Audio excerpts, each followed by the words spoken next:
made the stars also. And God set them in the firmament of the heaven to give light upon the earth, and to rule over the day and over the night, and to divide the light from the darkness. And God saw that it was good. By the word of the Lord were the heavens made, and all the host of them by the breath of his mouth.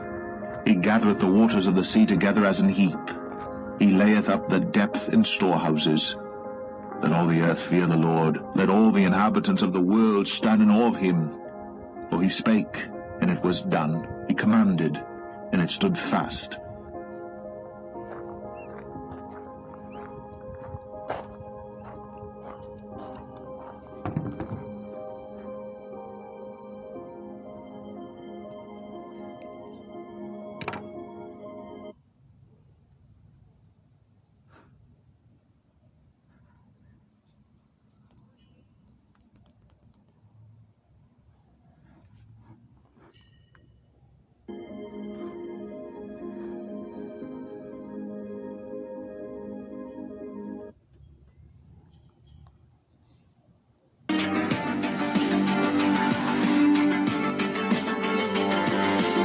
And we'll begin with simply the concentric patterns in the water as the frequency begins.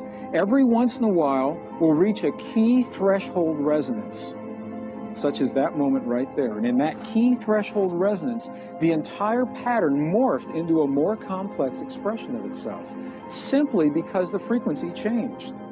Now watch what happens. The frequency is still increasing. Now watch what happens. As we reach another key threshold resonance, this entire pattern will morph into a beautifully and more complex pattern of itself. Again and again. And look at this pattern right here. Look what you're seeing right here. Look at the beautiful geometry. Here is a perfect cube. There's a perfect tetrahedron, a star tetrahedron. In 2 dimensions, we've got the octahedron. Very powerful images of sacred geometry held in place simply because we've achieved the vibratory pattern that allows that.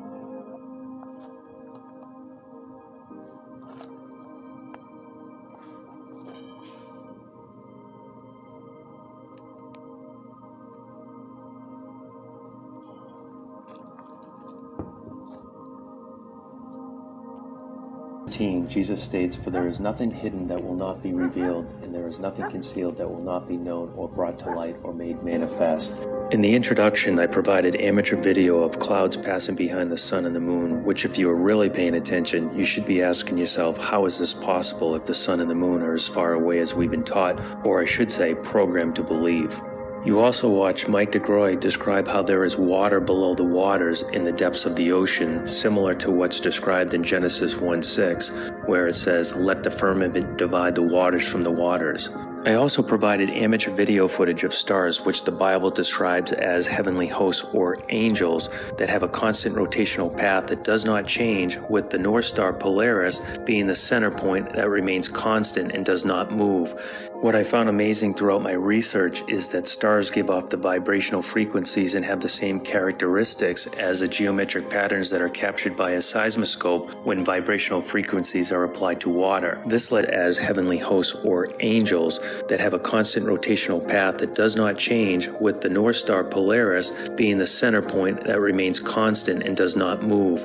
What I found amazing throughout my research is that stars give off the vibrational frequencies and have the same characteristics as the geometric patterns that are captured by a seismoscope when vibrational frequencies are applied to water. This led me to the understanding how frequencies are also a major contributing factor to the created geometric patterns that are found in the Kabbalistic flower of life, which is the metaphysical intersection of mind and matter, the spirit and the flesh, which is foundational to all ancient mystery religions. This is the moment that I started to understand why the Bible describes Satan as the prince of the power of the air. So eventually I was led to this video clip where this gentleman was explaining to his audience how certain vibrational frequencies held these sacred geometrical patterns in shape when tuned to the right frequencies. And I truly didn't grasp the concept of that until I started making this video.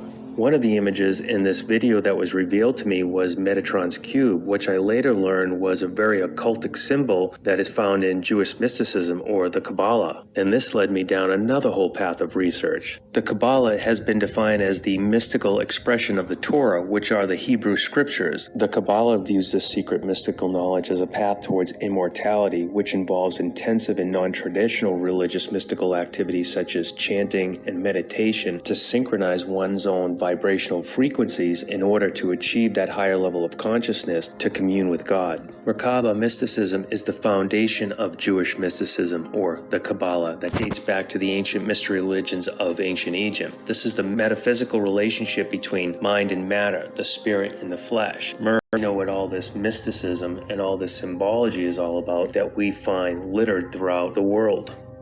And so life as we know it is held together by these frequencies, from the creation of two cells which forms the Vesica Pisces, represented by the Kabbalistic seed of life, the flower of life, the tree of life, and Metatron's cube that produces the sacred geometric Platonic solids which forms and holds in place the structure of atoms at the molecular level to form our DNA and to bind together all matter and spirit, which creates the human host body, which in Jewish mysticism and the Kabbalah is known as the